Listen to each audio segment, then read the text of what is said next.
They laughed at me. Every single one of them. My parents, my sister, even the neighbors. They thought it was cute, pathetic even. A grown man collecting stamps. Little pieces of paper, my father used to call them. You're 28, Alex.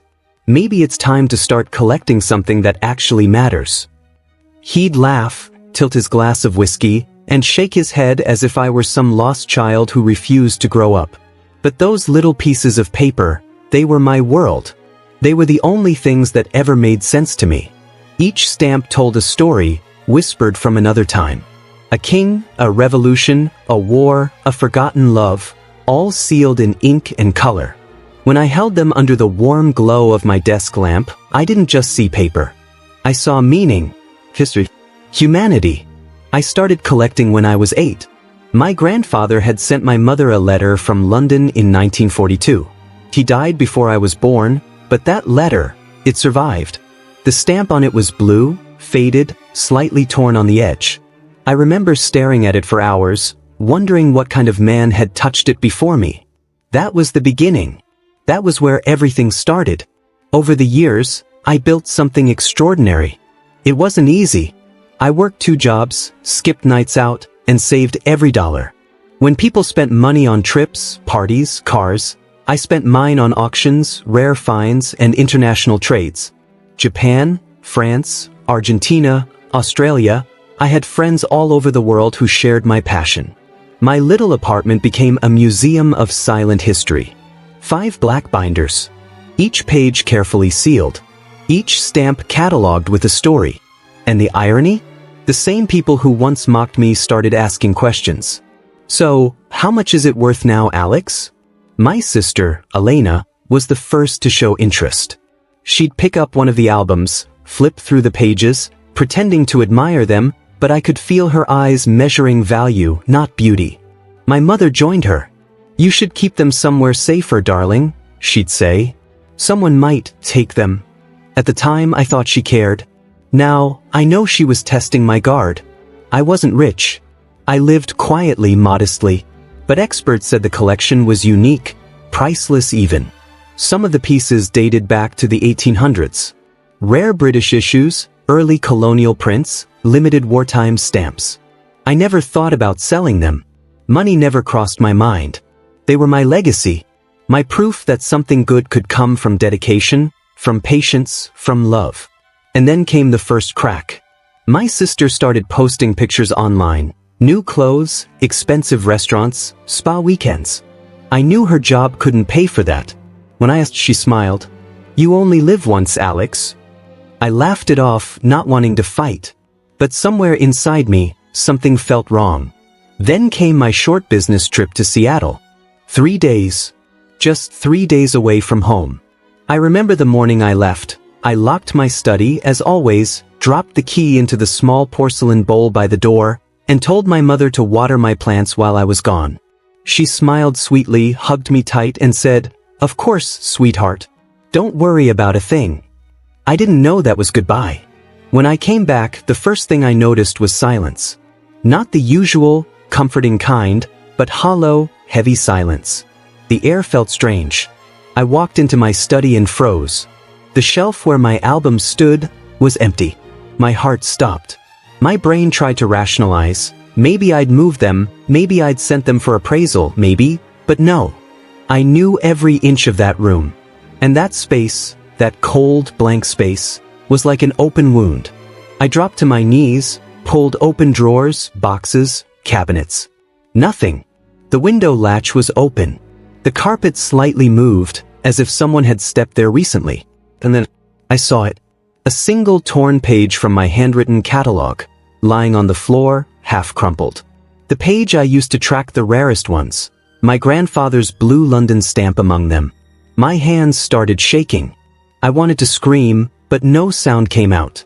I just sat there, staring at the empty shelf, feeling my pulse in my ears. My entire life's work, gone.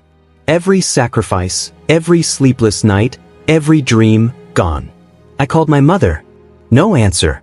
I called again. Then my sister. Straight to voicemail. I tried my father, and the call went through. Dad, I said, barely breathing. Did you come into my apartment? The stamps, they're gone." He paused. Too long of a pause.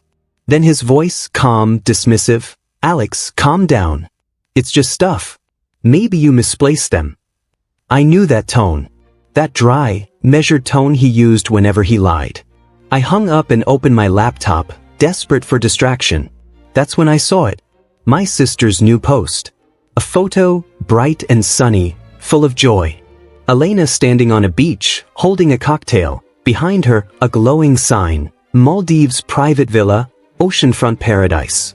The caption read, "Finally taking time for myself. Dreams do come true." My heart went cold. My eyes darted to the comments. Mom's name with hearts. Dad's with, "You deserve it, sweetheart." They were all there. All smiling. All pretending. And in that exact moment, I understood. They sold it. My family sold my collection to pay for a luxury vacation. The same people who laughed at me, mocked me, called me childish, traded my life's work for a week of cocktails and sunsets. I felt something inside me snap. Not rage, not yet, something colder. Something sharper.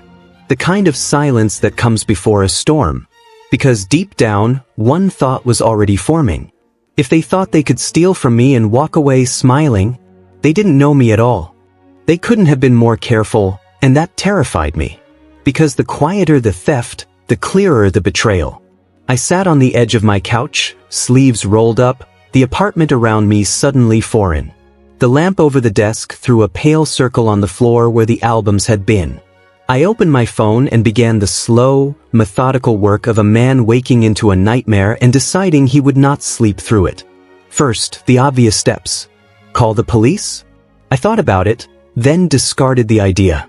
What patrol car would understand the loss of paper as a crime? What detective would care about stamps? The theft smelled domestic. Reporting it would only let them know I was onto them. I needed evidence. I needed leverage. So I collected evidence like a surgeon collects instruments. I photographed the empty shelf, the torn catalog page, the open window latch. I scrolled through my sister's social media, saved screenshots of every Maldives post, every comment from my parents, every heart emoji. I logged calls. I wrote down the exact time I had left my apartment and the time I had returned. Then I called Mara. She was a name I'd saved from a forum years ago. A forensic philatelist, the kind of person who could look at a perforation and tell you what coal mine was burning when the paper was made. Her email had once helped me authenticate a Japanese wartime piece. I'd never expected to need her under these circumstances. She answered on the third ring. "Alex? That you?" Her voice was practical, like an instrument. "You sound off." "Someone stole my collection," I said, the words flat and small and somehow enormous. "I think my family sold it. For a vacation. For the Maldives." There was a pause, and then Mara exhaled, slow. "That changes things. Come by the lap. Don't touch anything. Bring whatever proof you have." I drove the long way to her office, the city folding past me like a film strip of other people's normal lives. When I arrived, Mara met me with a clipboard and a frown. She wore work boots and a jacket smeared with glue and history. Her lab smelled like lemon oil and old paper. "You sure?" she asked as we sat across from each other, her eyes scanning my face like a constable. "You realize what you're up against when you say, family?" "I do," I said. "And I don't care. Help me find them." She nodded. "First, provenance. Only we can confirm what you own and what was sold. Second, trace. If the collection moved through dealers or auction houses, there will be a paper trail." Her pen tapped. "Third, legal. You'll need counsel who understands fraud in collectibles. I know someone." Mara worked methodically. We cataloged my lost pieces from memory, the blue London 1942, the inverted colonial error from 1897, the tiny green overprint from a South American republic that only collectors in a handful of countries knew by nickname. She listened to my stories about each stamp, and as I spoke, she recorded notes that translated sentiment into evidence. "Would they really sell it?" she asked. "They did," I said. "I've seen the pictures. They're sunning themselves on a private Maldives beach. The credit card receipts will show the purchases." The bank transfers, if they used a card or account, will show movement. Mara's eyes narrowed. People who need to launder value rarely take the obvious path, but they also make mistakes.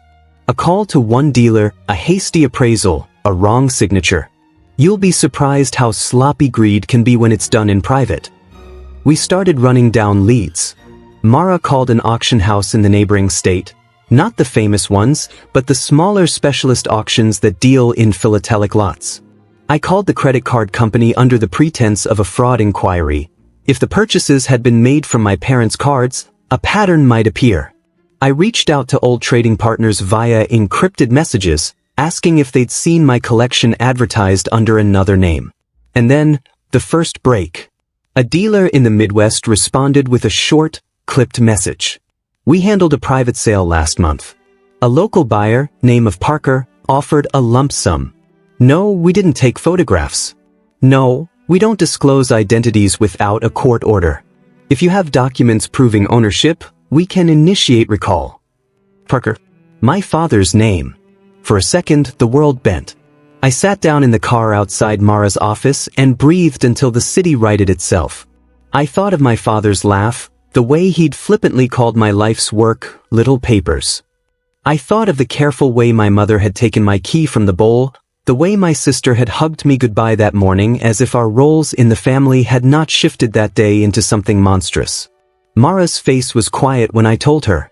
So it's not just them, she said. It's them and someone who thought they could buy value without asking questions. Then let's make them ask, I said. We compiled the documents Mara suggested, certified appraisals I had from old years, photographs I'd taken for insurance, the torn catalog page, and my record of purchases. Mara drafted a letter to the auction house and to the dealer. I filed a report with the police citing theft and asking for help with tracing the sale. The cop who took my statement, Officer Ramos, was patient and surprisingly attentive. He didn't laugh. He wrote down serial numbers of certain stamps I described. He took my demeanor seriously in a way that felt like a small kindness. Then I went to confront them. I thought the truth would be a dagger, that it would pierce and that they would finally drop the masks. I was wrong. It was a mirror. It reflected them, but only the version they wanted me to see. My mother opened the door before I could knock. Her smile was practiced. Alex, you're home early. You were in my apartment, I said, stepping inside. Where are the albums? She brightened. Oh, you mean your stamp albums? We moved them to the safe deposit at the bank. For security, your father thought. My father appeared in the doorway like a slow storm. You making accusations now? We did what we thought was best. For the family. For the family? I echoed. You sold them. They both looked at each other, a practiced exchange, like actors sharing a cue. Sold. My mother's voice broke on the word. Alex, you must be mistaken. We would never. Elena posted a photo, I said, on her account. Maldives. You all commented. My sister walked in then, hair wet, sunburnt, sunglasses on her head as if the confession were a costume. She looked at me with that same smirk I'd seen in the photo. You saw? Good for me, right? How could you? I said. Do you even know what you sold? We sold what we had the right to sell, my father said. You weren't around. We used family assets to support family needs. It's called sacrifice. You didn't have the right, I said. My name's on the ownership. The album bindings in my handwriting. The payments were from my account history. You always make a big deal out of everything, Elena said. It's paper. You don't even use them. We paid for something that matters to our daughter. As they spoke, rage flared, impossible and bright. But beneath it, cooler than the flare, was calculation. They had given me the performance of their guilt, the practiced indifference, the moral high ground masquerading as concern. They expected me to fold. Instead I left. Outside, the air hit my face hard. I sat in my car and opened my laptop. The dealer had responded to Mara's letter, terse, but admissions hidden in legalese. Property was acquired in good faith, it said. All documentation appears in order. However, upon provision of proof of sole ownership, We will comply with lawful remedies. Proof. That was the fulcrum. I called the bank where my mother said the safe deposit held the albums. They had no record of anything under my name. I called every local auction house in a 100-mile radius. No listings. But then, a pager like beep, an email. An old collector in Argentina had spotted one of my stamps, just a single small green overprint, listed on an international marketplace under a username that used an address tied to my father's business partner. A name I'd never thought would be in the mess. I stared at the screen until my vision blurred. My mind started to knit the threads together. The dealer in the Midwest, the local buyer, Parker, the partner's address, the Maldives photos. This wasn't a simple act of familial indulgence. It was a quiet operation. They had used their network, their social capital, a dealer who wouldn't ask questions, or who would be persuaded to look the other way. Mara tapped her pen against her teeth. Now we build the paper trail, she said. We ask for account records, transfer receipts. We subpoena where necessary. And, she looked at me with that fierce clarity that I'd come to trust, we plan our reveal. Make no mistake, Alex. This will hurt them. It will also expose exactly who took advantage of them and why. As the hours bled into night, I did what I had not done in my entire life. I stopped hoping they would change on their own. I started planning. I made calls to an attorney Mara knew, a woman named Harper who specialized in art and collectibles law, and she agreed, over the phone, to take the case if we could show probable cause that a sale occurred based on false representation. I slept like a man with a blueprint in his pocket, tense, alert, assembling evidence in dreams. The next morning, a small envelope slid under my apartment door. No return address. Inside, a glossy photograph of my sister standing in front of a private yacht, laughing, a caption scrawled in someone else's hand, all thanks to Parker and Company. Beneath the photo, a single line, we didn't expect you to look so closely. My hands closed around the paper until the edges bit my palm. Someone wanted me to know I was being watched. Or to warn me. Or to mock me. Either way, the game had shifted. I had traced a name. I had a dealer who would be compelled to open records under legal pressure.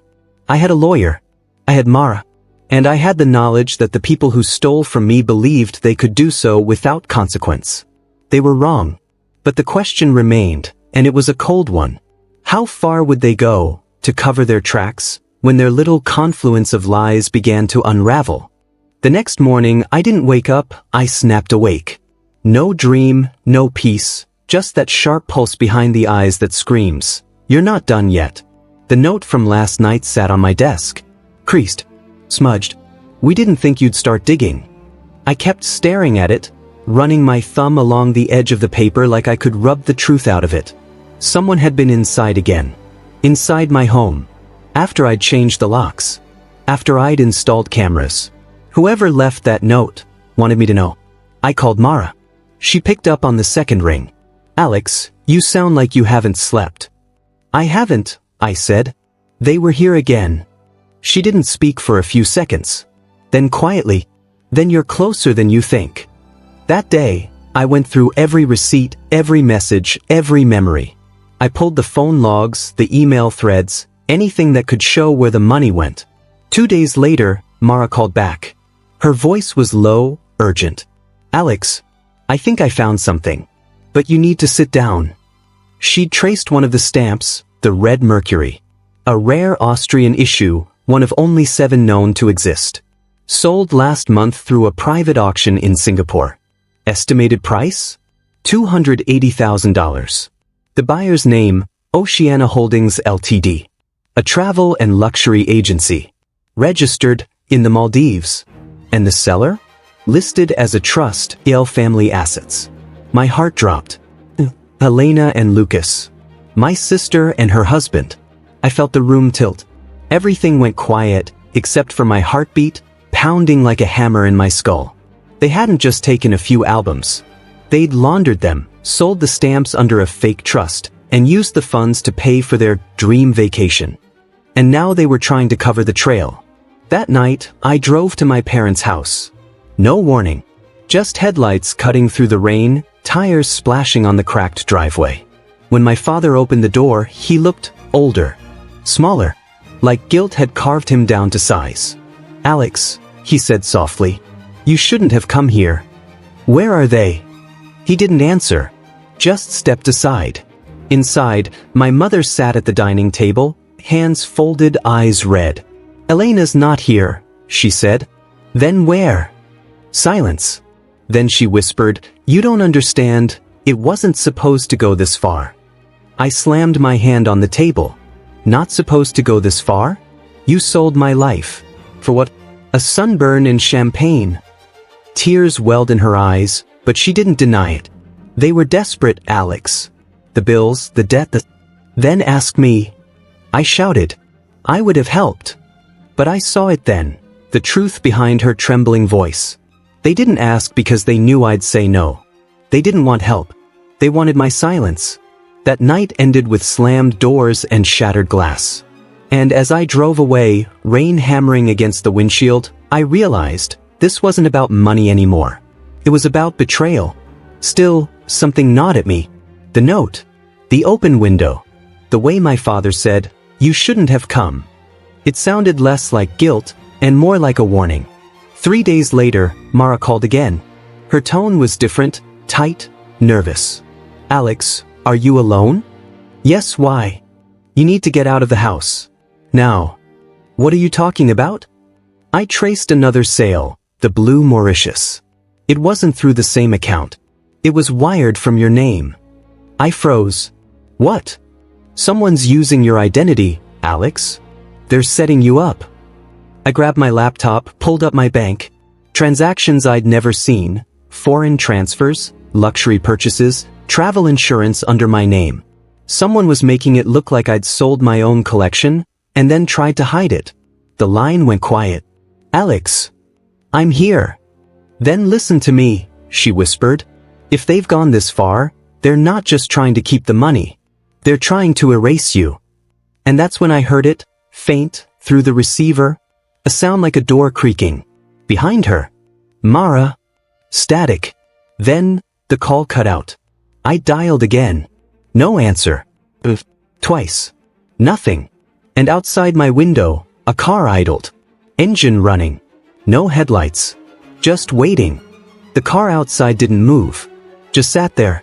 Engine low. Invisible behind the fogged windshield. I turned off the lights, one by one, until the house sank into silence. My reflection hovered in the window like a ghost. I didn't blink. Didn't breathe. Then, the engine stopped. That silence, that kind of silence, it hums. It crawls under your skin. You start to hear your pulse in your teeth. I waited another minute. Maybe 2. Then I stepped back, grabbed my backpack, my passport, the small fireproof box with my documents. I didn't call the police. Who would believe me now? They had my name on forged transfers, fake accounts, signatures. I wasn't the victim anymore, I was the suspect. So I did what any rational man wouldn't. I ran. I left through the back, over the fence, through the wet grass, into the alley. The rain had stopped, but the pavement still glittered like black glass. Half a block away, I glanced back. The car door opened. A tall figure stepped out. I didn't wait to see the face. I walked all night, until the lights of downtown swallowed the dark. Mara's office was there, or what was left of it. When I reached her building, the front door was open. Too open. Inside, papers scattered, shelves overturned, computer screens smashed. And on the floor, near the desk, her necklace. The small silver compass she always wore. I knelt beside it. Cold metal. A few drops of blood. "Mara," I whispered. My phone buzzed. A known number. I answered. "Alex," a voice said. A man's. Calm, professional, detached. "Walk away. Stop chasing ghosts." "Who are you?" "You've already lost more than you think." For a moment, I just stood there, holding the phone like it was a live grenade. I knew that voice. I'd heard it before, not in person, but in the background of my life. Recordings. Old voicemails. It was Lucas. My sister's husband. The perfect husband. The charming corporate strategist. The man who never raised his voice, never lost his temper, never let anyone close enough to see the cracks. And now I finally understood. He was behind it all. The fake accounts, the stolen identity, the cover-ups. Elena might have started it, but Lucas had turned it into a machine. And he wasn't done yet. I found a hidden drive in Mara's drawer, labeled EL Holdings. Encrypted. Password protected. But I recognized the format. One of her forensic backups. She must have found something worth killing for. I took it. Slipped it into my jacket. Then I ran again. By dawn, I was at the bus terminal. Destination, nowhere. Just movement. Anything to stay ahead.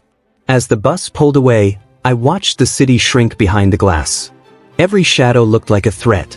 Every sound like a warning. At the next stop, a woman got on. Black hair, sunglasses, small suitcase. She took the seat across the aisle. Didn't look at me. Didn't smile. But after a few minutes, she leaned over just slightly and said, "You shouldn't have gone to Mara's office." My heart stopped. "How do you know?" She raised her hand. "Not here," she said softly. "They're listening." "Who are you?" She turned her head then, just enough for me to see her profile. Sharp jawline. Faint scar near her lip. "I was supposed to be on that Maldives flight," she whispered. "With them." My brain stuttered. "What?" "Elena and Lucas. They invited me. Said it was a family celebration. But at the last moment, they told me the plan changed. Said I wasn't needed anymore." Her tone darkened. 2 weeks later, my brother disappeared. He was one of the collectors who tried to trace your stamps. The bus hit a bump. Her suitcase slid slightly forward. I saw the corner of a photo inside, Lucas, Elena, and 2 other men standing on a yacht. Behind them, boxes. My boxes. I stared. "Where did you get that picture?" She met my eyes. "Let's just say you're not the only one who lost something because of them." Name's Sarah. I want to help." We spent the next hour whispering, piecing together timelines, names, accounts. Sarah had been digging too, quietly, carefully. Her brother, an independent appraiser, had been hired months earlier by Lucas. Then gone. No trace. The more she told me, the more it fit. The auction in Singapore. The fake identity under my name. Even Mara's disappearance, it all led back to the same circle. A private network of collectors and brokers laundering stolen artifacts, rare coins, stamps, manuscripts. Lucas wasn't just selling my collection. He was building an empire on it. When the bus finally stopped for fuel, Sarah looked at me. "If we go after him, we have to be smart. No cops. No messages. He's got eyes everywhere." I nodded. But before I could speak, I saw it, through the window. Another car. But idling near the station.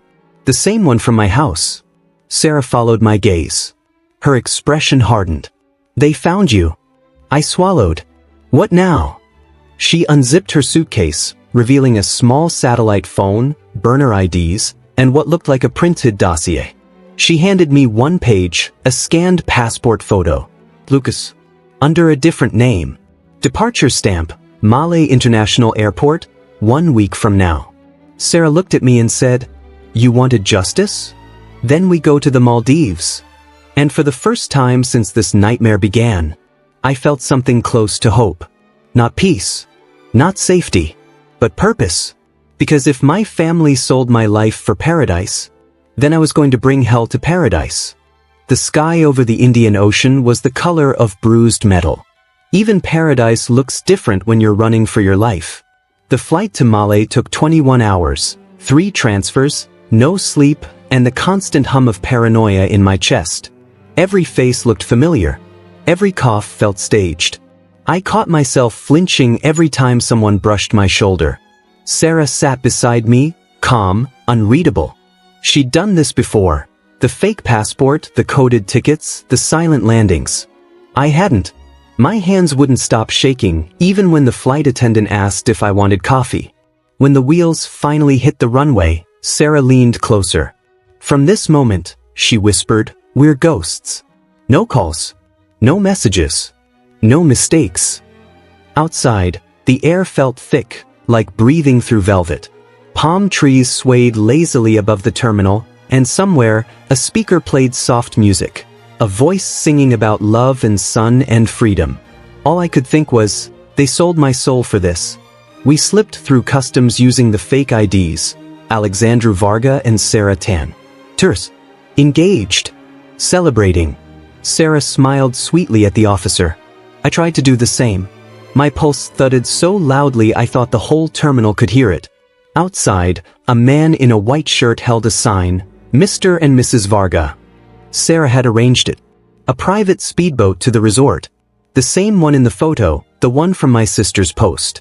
The water shimmered turquoise as we sped away from the island. The sun was setting, bleeding gold across the horizon. It would have been beautiful, if not for the weight pressing against my ribs. I pulled out the dossier Sarah had given me. Lucas's alias, David Clark. Occupation, independent investor. Arrival date, 2 days ago. Resort, Coral Haven Private Villas, Oceanfront Suite 7. He was already here. Sarah pointed to a small island on the map. That's where he's staying. He booked under the company name Oceana Holdings, same one that bought your Red Mercury stamp. She paused. If he's still moving product, he'll have contacts here. Maybe even a buyer. I nodded, though my stomach turned. This wasn't just about theft anymore. It was a business. A network. And I'd been its first casualty. When we docked, the resort staff greeted us with the kind of smiles that belong in travel magazines, bright, plastic, perfectly trained. Welcome to Coral Haven, one of them said, handing us cool towels and champagne. Your villa is ready. Our villa sat at the far end of the pier, isolated, wrapped in glass and light. From there, I could see the ocean stretch endlessly, and just beyond it, the faint outline of another villa. Suite 7. Lucas's villa. That night, while Sarah unpacked, I slipped outside to the deck. The water below was dark, alive, whispering. In the distance, faint music floated across the lagoon. Laughter. A woman's voice, Elena's voice. My chest tightened. It couldn't be. But when I raised the binoculars, I saw her, my sister, standing beside Lucas on the terrace. She was holding a drink, smiling, hair shimmering in the candlelight. Like nothing ever happened. Like she hadn't burned my world to ash. Sarah came out quietly behind me. You see them? I nodded. Good, she said. Because now we know they're together. And we can make them believe we're not. The plan was simple. Tomorrow we'd blend in, act like tourists, observe, collect evidence. Sarah had hidden a micro camera in her sunglasses. I'd wear a watch that wasn't really a watch. It recorded audio and GPS. But plans never survive contact with the enemy. The next morning, I woke to a soft knock on our door. Room service. Except, we hadn't ordered anything. Sarah frowned but opened it slightly. A young man stood there, tray in hand, smiling too widely. Compliments of the management, he said. A folded note lay beside the fruit bowl. Sarah's expression changed the second she saw it. It was the same handwriting as before. The same ink. The same curved letters. Stop chasing ghosts. Sarah slammed the door and locked it. I felt my pulse spike. They know we're here. They knew the second we landed, she said. Her voice was flat. Controlled. But that means we're close. She opened her laptop, an offline clone, and started decrypting the drive we'd found in Mara's office. Lines of code flickered across the screen, then a list of files appeared. Transfers. Receipts. Shipments. Dates. Names. And one line stood out, tomorrow's date. Destination, Malé Port Authority. Shipment code, EL Holdings, private transfer. Cargo description, antique artifacts. They're moving something tomorrow, Sarah whispered. Something big. I scrolled to the bottom of the document and froze. Attached was a scanned image. A stamp. Blue edges. Torn corner. My grandfather's London 1942 stamp. My throat closed. They're selling it, I said quietly. My first stamp. Sarah looked up at me. Then tomorrow, she said, we end this. But as she turned off the laptop, the villa lights flickered, once, twice, then went out completely. Darkness swallowed the room. Outside I heard it, faint, but unmistakable. Footsteps. So, careful. Approaching the deck. Sarah's whisper cut through the dark. Alex, they're here. The sound of those footsteps, soft, deliberate, crawled up my spine like ice. Outside, the waves whispered against the wood, slow and rhythmic, like they were counting down. 1, 2, 3. Sarah motioned for me to stay still. She moved soundlessly to the corner, grabbed the small tactical light from her bag, and switched it to red mode. A thin, blood-colored beam slid across the floor, catching the edge of the glass door. Shadows moved outside. 2 figures. Maybe 3. They weren't resort staff. Their movements were too precise. Too quiet. Sarah mouthed, "Back door?" I nodded. We slipped into the hallway, the floorboards creaking under our weight like they were betraying us. I grabbed the fireproof box, her laptop, and the tiny encrypted drive. Everything else, gone. Then click. The sound of a lock being tested. They were inside. I felt my heart slam against my ribs. Sarah whispered, "Run." We sprinted toward the back exit, bare feet silent on the wood, adrenaline drowning every other sound. Behind us, the door crashed open. Voices. Not local. British accents. Maybe Australian. I turned once, saw the flash of a gun barrel under the moonlight. Then we were outside, bolting down the narrow boardwalk connecting the villas. The sea stretched out on both sides, endless black glass. No cover. A gunshot split the night. The sound shattered the calm, echoed across the lagoon. Wood splinters sprayed near my leg. Sarah yanked me forward. We ran until we hit the main pier, the one where we'd arrived that morning. The boats were tied, silent, rocking with the tide. No time to think. Sarah jumped into the nearest one, cut the rope, and slammed the ignition. The engine stuttered, then roared to life. Behind us, more shouts. More shots. Go! I yelled. The boat lunged forward, slicing through the dark water. Bullets hissed past, hitting the surface with soft, deadly splashes. Then, silence again. Just wind. Salt. And the thrum of the engine. We didn't stop until the resort lights were nothing but a faint glow behind us. Sarah finally cut the motor. We drifted in the blackness, breathing hard. For a long time, neither of us spoke. Then I said, "They knew our names, Sarah. They knew exactly where to find us." She nodded, staring at the horizon. "There's a mole. Someone on the inside. Maybe the resort manager. Maybe customs. Lucas has people everywhere." I leaned back, trying to slow my pulse. The ocean stretched endlessly in every direction. Beautiful. Empty. Terrifying. Sarah pulled a small flashlight from her bag, checked the drive again. "It's not just stamps anymore, Alex. Look." She handed me her tablet, offline, battery barely alive. On the screen were photos of crates, labels marked Private Collection, Oceana Holdings. Inside them, gold coins, manuscripts, jewels, even paintings. Dozens of shipments. All with fake certificates. All connected to Lucas's offshore accounts. He wasn't just a thief. He was running a global smuggling network. And somehow, Mar had found out. That's why she disappeared. I clenched my fists. "I'm not leaving this island until he pays." Sarah studied me for a moment.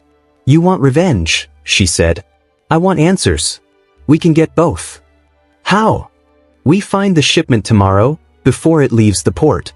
If we get proof, we can blow this open. Interpol, customs, everything. He won't escape." I nodded slowly. The first gray hint of dawn was bleeding into the horizon. We needed a plan. We docked the boat at a small maintenance pier, empty, isolated. Sarah hid the hard drive under a loose plank, then we climbed up toward the shore, where the early workers were setting up for the day. By noon, we were ghosts again, dressed like tourists, sunglasses on, smiles painted thin. We rented scooters, made our way to the industrial side of Malé. The air there smelled of diesel and salt, the streets buzzing with noise and chaos. At the far edge of the port, we saw it. A cargo zone fenced with barbed wire, security guards pacing. And there, under a tarp, the container. Gel Holdings. Shipment hashtag 237B. Scheduled to depart in 6 hours. Sarah snapped photos, zoomed in on the codes. She whispered, "We'll need access to the manifest. If we can match those documents to the fake accounts." But she stopped mid-sentence. Her eyes fixed on something behind me. I turned. Elena, my sister, standing 10 feet away, dressed in white, hair tied up, sunglasses hiding her eyes. Like she'd stepped out of a dream, or a nightmare that forgot to end. For a moment, neither of us moved. Then she smiled. A slow, knowing smile. "Alex," she said softly, her voice as smooth as I remembered. "I was wondering when you'd come."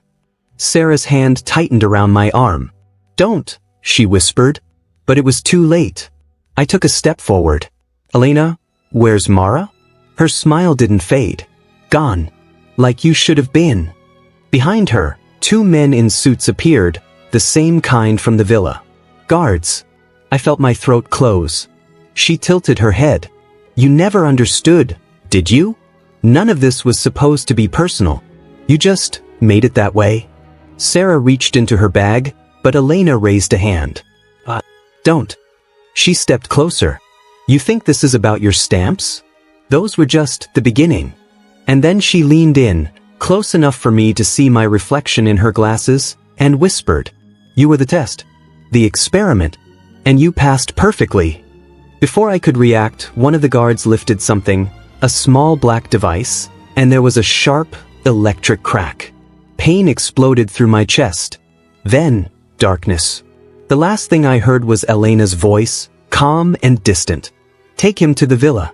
We'll decide what to do with him at sunset." When I woke up, it wasn't morning.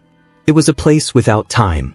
A low, humming sound filled the air, steady, rhythmic, mechanical. The smell of salt water mixed with disinfectant burned my throat. Something beeped softly near my head. My wrists tied. Not with rope. Plastic cuffs. Industrial grade. A single fluorescent light flickered above me, buzzing like an insect. For a moment, I couldn't remember how I got there. Then flashes came back. Elena's voice, the shock, the blackness swallowing everything. I turned my head, slow, careful, and saw mirrored glass. An observation window. Someone was watching. My voice came out rough. "Who's there?" Silence. I tried again, louder this time. "Where the hell am I?" Still nothing, only the quiet hum of the air conditioning, the faint throb of my heartbeat in my ears. I tugged against the cuffs. They didn't move. Then a voice, calm, male, filtered through a speaker above the door. "Good morning, Mr. Carter." It wasn't Lucas. It wasn't anyone I recognized. "Who are you?" I said. The voice ignored the question. "You've been asleep for 6 hours. The sedative has worn off. Please remain calm." "I'm not gonna remain calm until you tell me what this is." The pause. Then, the hiss of an automatic door unlocking. It slid open slowly, revealing a man in a pale gray suit, holding a tablet. Mid-40s. Silver hair. Sharp eyes. The kind of face that looked like it had never smiled sincerely. He stepped in, studying me. "My name is Dr. Havel. I work with the Oceana Trust." I laughed dryly. "Oceana Trust? That's the same name on the shipping manifests." He nodded. "Yes. You've been quite thorough in your investigation." "Where's Sarah?" "She's safe," he said. "For now." I leaned forward as far as the restraints allowed. "What do you want from me?" He walked closer, his shoes silent on the polished floor. "I want to understand you, Alex. You're a fascinating anomaly." "Anomaly?" "Yes." He tilted his head slightly. "You weren't supposed to interfere. You were supposed to sign the contract, take the inheritance, and walk away. But instead, you investigated. You asked questions. You connected dots that were never meant to be connected." I felt anger rising in my chest. "You're talking like this is some kind of experiment." He smiled faintly. "It is." He tapped on his tablet, and the mirrored wall flickered, turning into a transparent screen. Behind it, a vast control room. Dozens of monitors showed live camera feeds. Islands, villas, shipping docks, warehouses, even hotel lobbies. On one of the screens, a small boat drifting near an atoll. Sir, still alive. I stared. What is this? The Oceania program, Havel said. A behavioral test. Designed to measure loyalty, greed, and resilience. Wealth, when introduced suddenly, exposes human fault lines. Some collapse under it. Some adapt. You resisted. My mouth went dry. You're telling me this was all fake? The will, the property, everything? Oh, it's all real, he said softly. Every account. Every transaction. Every stamp. We don't fabricate reality here, Mr. Carter. Direct it. I felt a chill crawl down my spine. So what? I'm just a lab rat to you? Not quite. You're a proof of concept. He placed the tablet on the table, showing a graph, my name, biometric data, timestamps, heart rate patterns, even emotional responses mapped over time. Your decisions have been monitored since the first email you opened. Every choice logged. Every deviation noted. My throat tightened. You hacked my life. He smiled. We designed it. For a moment, I couldn't breathe. Everything. The lawyer, the villa, the documents, even that cursed inheritance, it had all been orchestrated. I whispered, why? He leaned forward. Because chaos reveals truth. And truth is valuable. I stared at him. You're insane. Perhaps, he said, straightening. But lucrative. He turned to leave. Wait, I said. Elena, where is she? He paused at the door. She's here. But I'm afraid your sister isn't who you think she is. And then he was gone. The door sealed shut with a hiss. I sat there, pulse pounding, thoughts spiraling. Not who I think she is. What the hell did that mean? Hours passed, maybe more. The light didn't change. Time had no edges in that place. Eventually, the door opened again. 2 guards entered, flanking Elena. She looked calm. Composed. Dressed in the same white outfit as before, crisp, almost sterile. Her expression was unreadable. Hello, Alex. I wanted to shout, to demand answers, but my throat refused. So I just said quietly, why? She sighed softly. You always needed to know why. That's what made you perfect. I laughed bitterly. Perfect? You set me up, Elena. You used me. Her gaze softened. No, Alex. I chose you. You were the only one I could trust not to break the rules, until you did. Trust. I spat. You drugged me. You had men chasing us with guns. They weren't supposed to shoot, she said sharply. Her mask cracked for a second, anger flickering through. This wasn't meant to go that far. You were supposed to see the limits, not cross them. What limits? She took a deep breath. The program isn't about money. It's about control. They wanted to test how far emotional ties could be stretched before a subject breaks. You and I, we were the final phase. I stared at her. We. She nodded slowly. I'm part of it, but not by choice. They needed a control variable, someone with shared DNA. Someone to anchor your reactions. So you're saying, I've been here for months, Alex. Watching you. Feeding them data. But then you started digging too deep, and Lucas panicked. That's when they brought me in. Lucas? I said. He's still alive? Her eyes darkened. He runs one of the networks. Havel reports to him. But even he doesn't know who's above. I stared, disbelief mixing with fury. So what now? You keep watching? You let them use us until we break. She stepped closer, lowering her voice. No. Now we end it. Before I could respond, she slipped something small and metallic into my hand, cold, sharp. A micro key. Midnight, she whispered. Vent shaft north wall. Don't trust anyone but Sarah. The guards shifted, and she stepped back, slipping into her mask again, cold, indifferent. Goodbye, Alex. The door closed.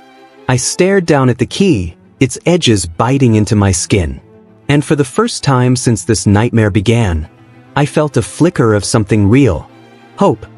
The clock on the wall didn't move. It never did. But somewhere inside me, I knew when it was midnight. The air changed, colder, denser, full of quiet electricity, like the world holding its breath before a storm. I'd been replaying Elena's words in my head for hours. Vent shaft, north wall. Don't trust anyone but Sarah. Every syllable had weight. Every pause, danger. I sat up slowly, feeling the plastic cuffs dig into my wrists. They weren't metal, too soft to cut, too strong to break. But the key she'd given me, it wasn't for these. I looked around. The ceiling vent, high, stainless steel, barely large enough for a person.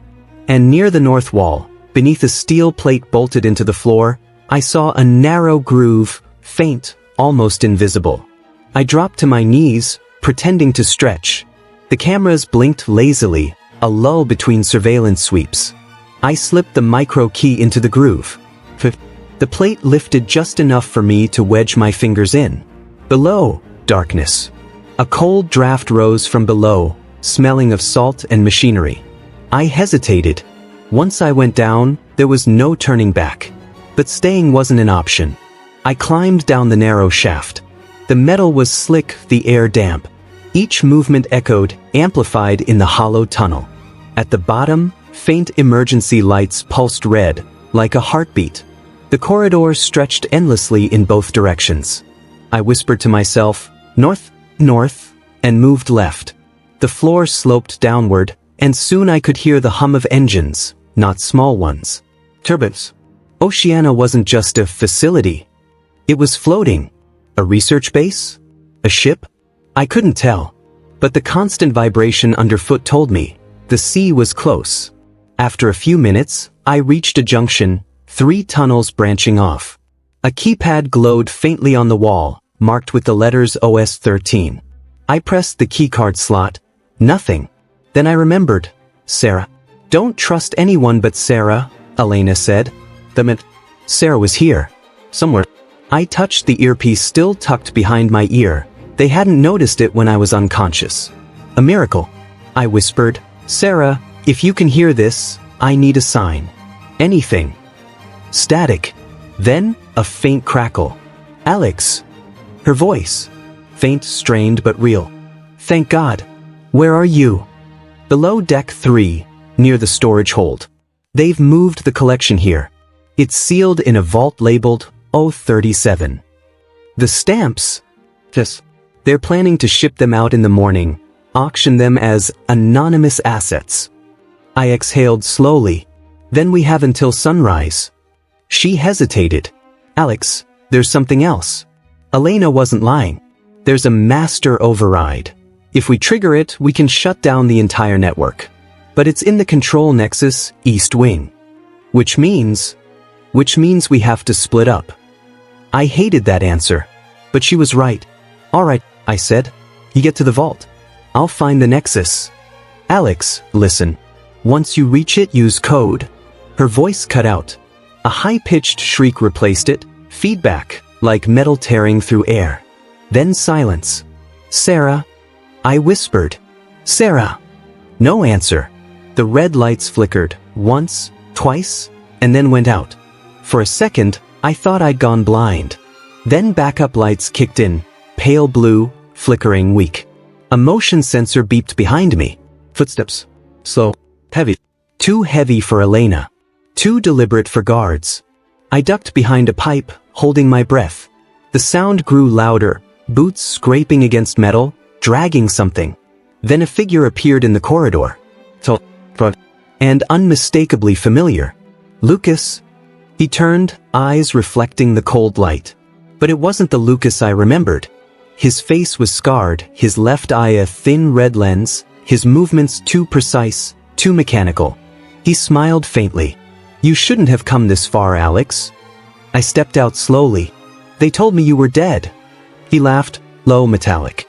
Death's just reallocation of assets. What did they do to you? He raised a hand. A faint blue glow pulsed beneath the skin of his wrist, circuitry, embedded.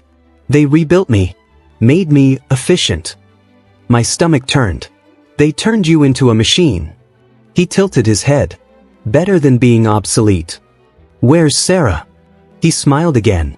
Safe. For now. But you're a variable we can't afford anymore." Then he moved, impossibly fast. I dove aside as his hand slammed into the wall, denting the metal. Sparks flew. He was strong, inhumanly strong. I grabbed a loose pipe from the floor and swung. It connected, barely. The pipe bent in half. He didn't even flinch. "Always so stubborn," he said. "Always trying to save people who can't be saved." He lunged again. I ducked, rolled, and kicked the vent control panel. Steam hissed out, blinding him for a second. I ran. The corridor twisted like a maze, alarms beginning to scream overhead. Somewhere in the chaos, a voice, hovels, echoed through the intercom. "Containment breach. All units to sublevel 9. Repeat, containment breach."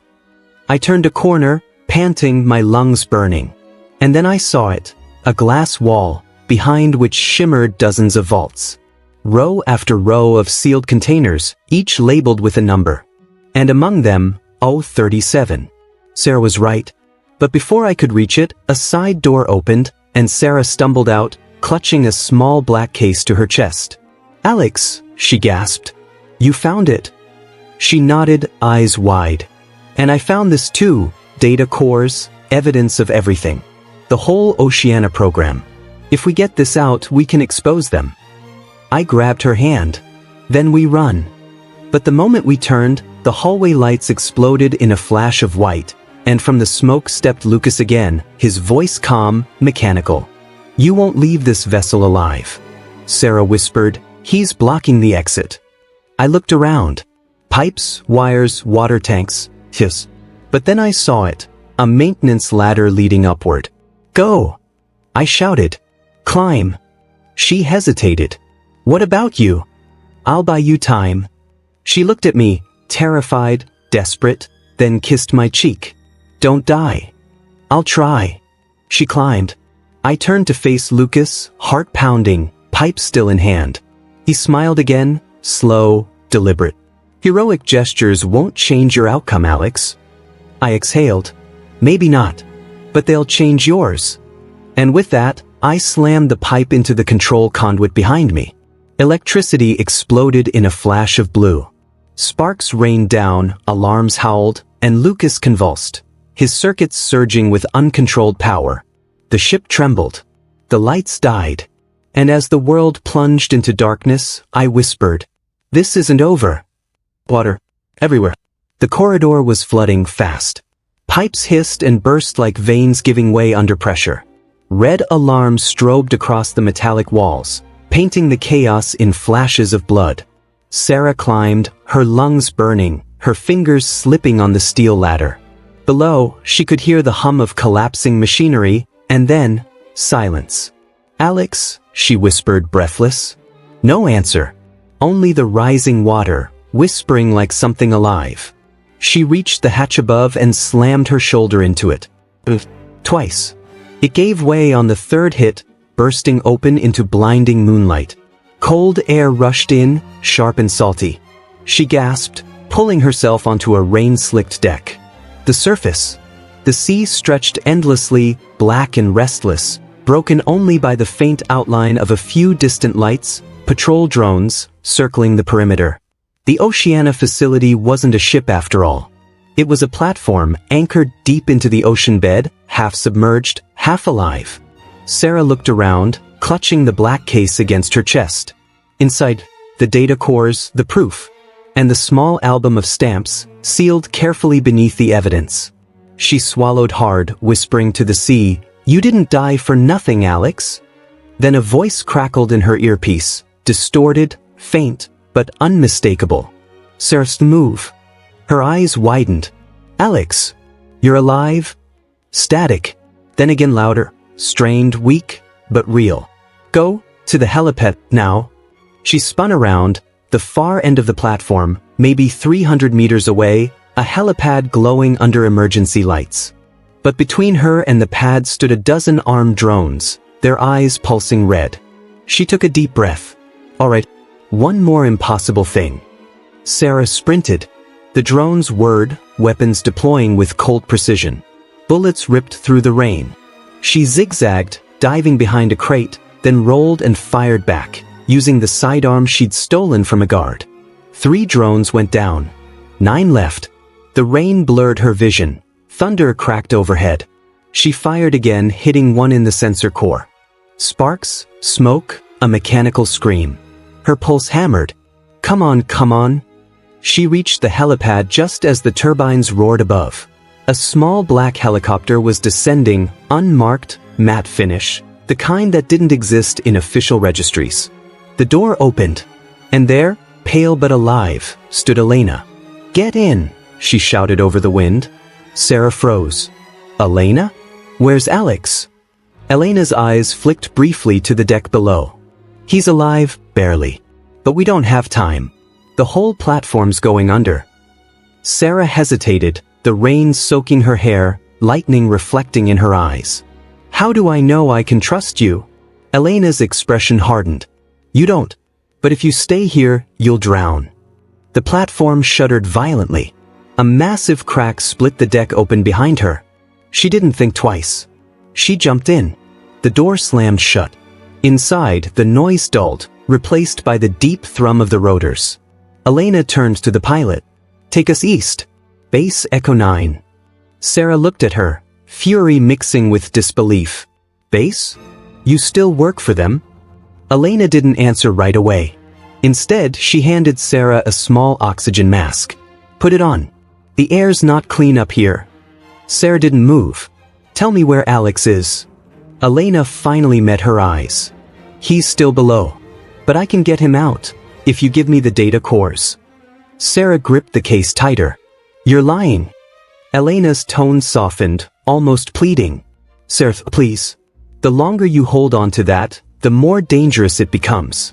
They'll hunt you, no matter where you go. Then let them try, Sarah said coldly. Elena sighed. I was hoping you wouldn't say that. The pilot reached for something under his seat. Sarah noticed the motion, too late. A sharp hiss filled the cabin. Her head spun, vision blurring. She tried to raise her gun, but Elena's voice reached her, distant, echoing. You should have listened. And then, blackness. When she woke again, the air was still.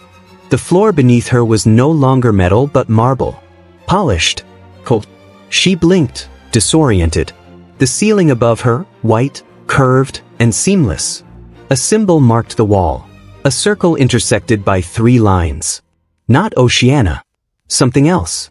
A voice spoke behind her, deep, calm, confident. You've caused quite the disruption, Miss Hale. She turned. A man stood near a wide panoramic window, hands clasped behind his back, watching the sunrise over an endless ocean.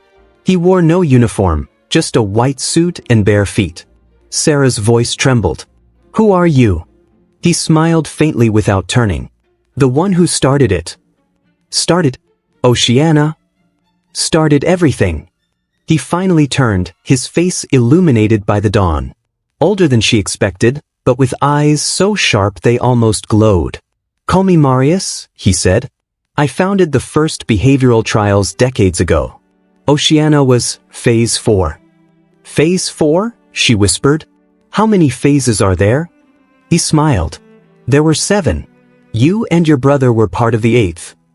Her stomach dropped. The 8th? He nodded. The first uncontrolled iteration. Chaos, emotion, betrayal.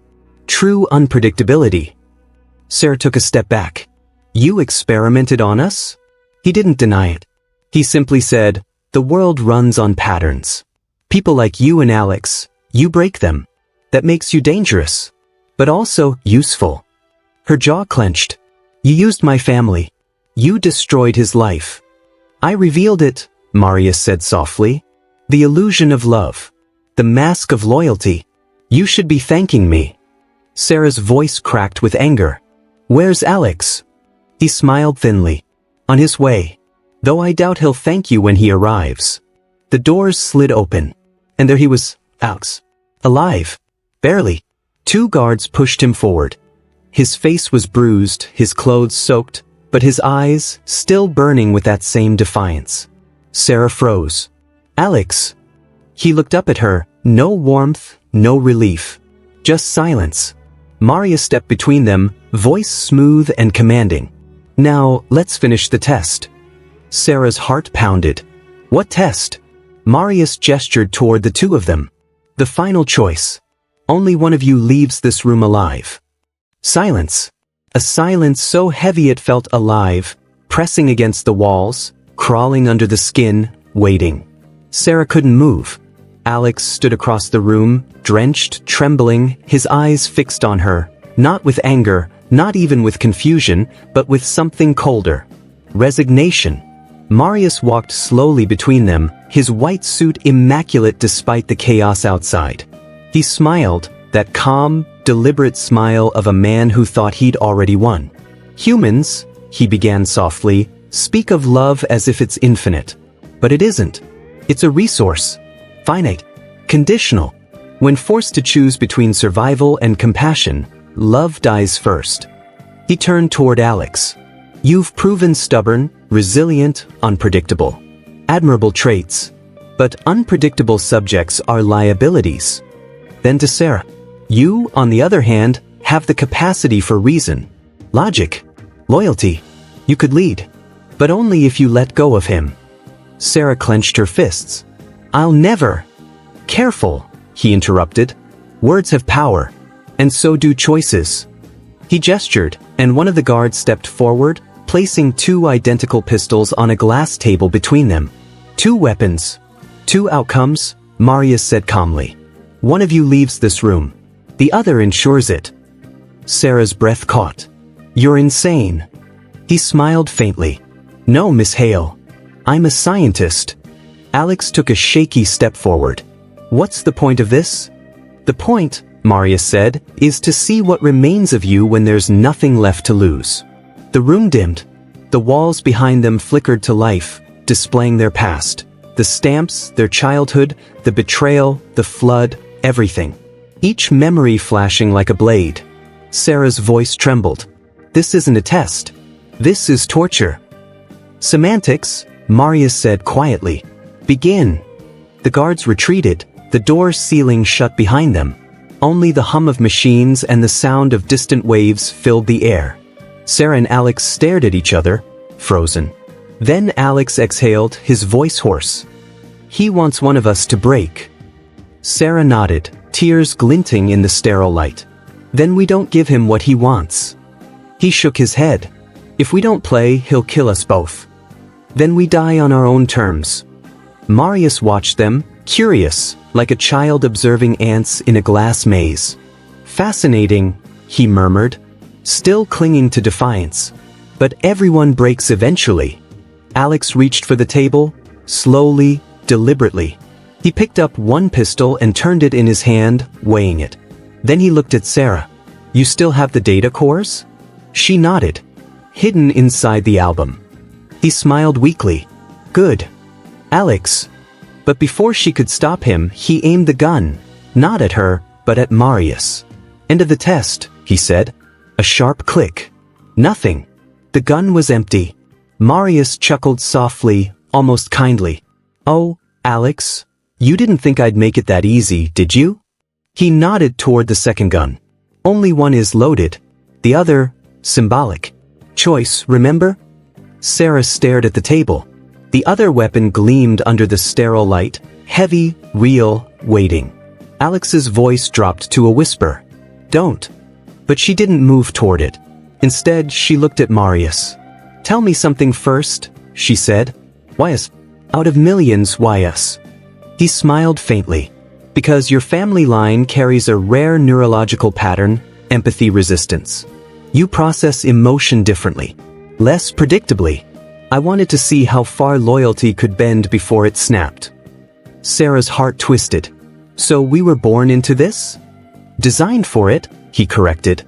Her hands trembled, but her voice grew steady. Then you made one mistake. Oh. You assumed empathy is weakness.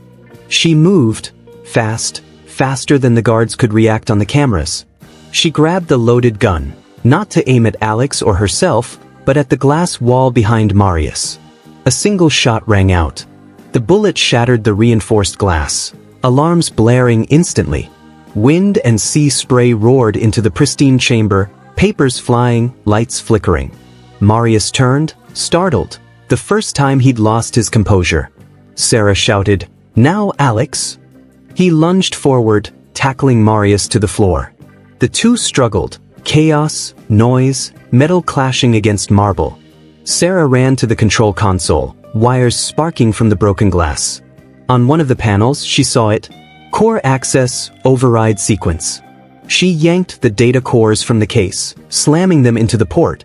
The screen flickered, then lines of encrypted data filled the monitors. Upload initiated, the system droned. Marius fought to stand, blood on his lip, voice a snarl. "You think this changes anything? You're nothing without the system." Alex shoved him back, shouting, "Then let's see how you live without it." The upload bar reached 98%, 99%, 100%. A low, thunderous hum filled the room. Then, silence. The lights died. The screens went black. And Marius froze, realization spreading like poison across his face. "You erased it," he whispered. Sarah met his eyes. "No, I freed it." For a long moment, no one spoke. Then the bass began to tremble, deep, resonant vibrations from below. Alex turned toward the window. The sea outside had begun to glow, faintly at first, then brighter, pulsing with waves of light. Marius stumbled to his feet. "What have you done?" Sarah stared at the horizon. "Oceania isn't a system anymore. It's alive. It's broadcasting everything you've done, to every connected network on Earth." The sound of rotor blades cut through the chaos, distant, growing louder. Helicopters. Dozens of them. Marius tried to run. Alex caught him by the collar. "Game over." Marius looked back, eyes burning. "You'll drown with it." Alex smirked. "Maybe, but at least the world will finally know who you are." They shoved him toward the shattered glass. He stumbled once, and fell. The ocean swallowed him whole. The floor tilted, the structure collapsing beneath them. Sarah grabbed Alex's arm. "We have to go." They sprinted toward the evacuation corridor. The ceiling cracked, water pouring in. Every siren screamed at once. They reached the final hatch, sunlight bleeding through the smoke. Alex turned to her, breathless. "You still have the stamps?" She smiled faintly through the chaos. "Always." "Then let's go home." They burst through the hatch as the entire facility erupted behind them, a pillar of flame and steam rising into the morning sky. The helicopter that had brought Sarah earlier hovered nearby. A pilot leaned out, shouting, "Climb aboard!" They did. As the chopper lifted off, the remains of Oceania sank beneath the waves, swallowed by the sea it once ruled. Sarah leaned back, trembling, clutching the album close. Alex stared out the window, the rising sun washing over his face. After a long silence, he whispered, "Do you think they'll come after us?" Sarah smiled faintly. "Let them try."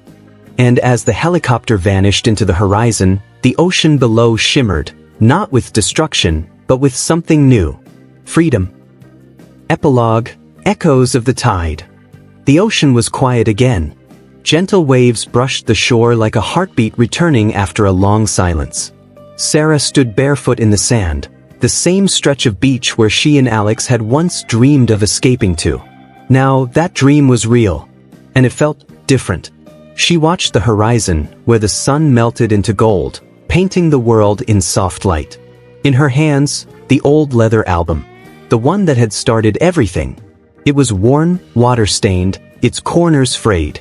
But when she opened it, page by page, the colors of the stamp still shone. Bright, fragile, eternal. Alex walked up behind her, his footsteps slow, careful.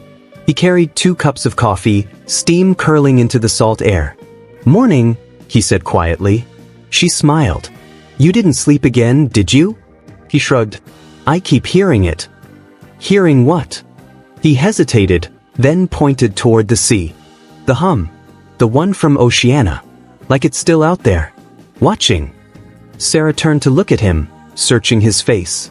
But there was no fear there. Only thought. "Maybe it is," she said softly. "But maybe it's different now." He sat beside her, eyes fixed on the water. You really think we did the right thing? Sarah traced her fingers along the edge of the album, pausing between stamps, each one a memory, a wound, a victory. We didn't do the right thing, she whispered. We did the necessary thing. He nodded slowly. And the world? She looked up at the endless horizon. It'll recover. It always does. Humans are stubborn like that. A long pause. The sound of the wind filled the space between them. Alex leaned back, exhaling deeply. You know, he said after a while, Dad would have hated this. The ocean. The quiet. No control. Sarah laughed softly, a sound halfway between sadness and peace. Maybe. But maybe he's part of it now. All of them are. Marius too. Alex looked at her. You forgive him? I don't know, she said honestly. But I forgive myself. For staying silent. For letting it go on. He smiled faintly. That's enough. They sat in silence for a long time, two small figures against the endless sea. Then Sarah closed the album gently and whispered, It's strange, isn't it? How something so small could hold so much of our lives. Alex nodded. Maybe that's the point. The smallest things survive the longest. A breeze lifted her hair, carrying the scent of salt and rain. The tide reached their feet, cold but alive.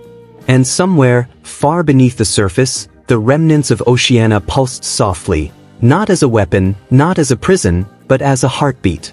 A new rhythm. A quiet promise. Sarah stood, brushing sand from her hands. Come on, she said. The day's just starting. Alex rose beside her, smiling. Where to this time? She looked toward the horizon, endless, bright, inviting. Anywhere.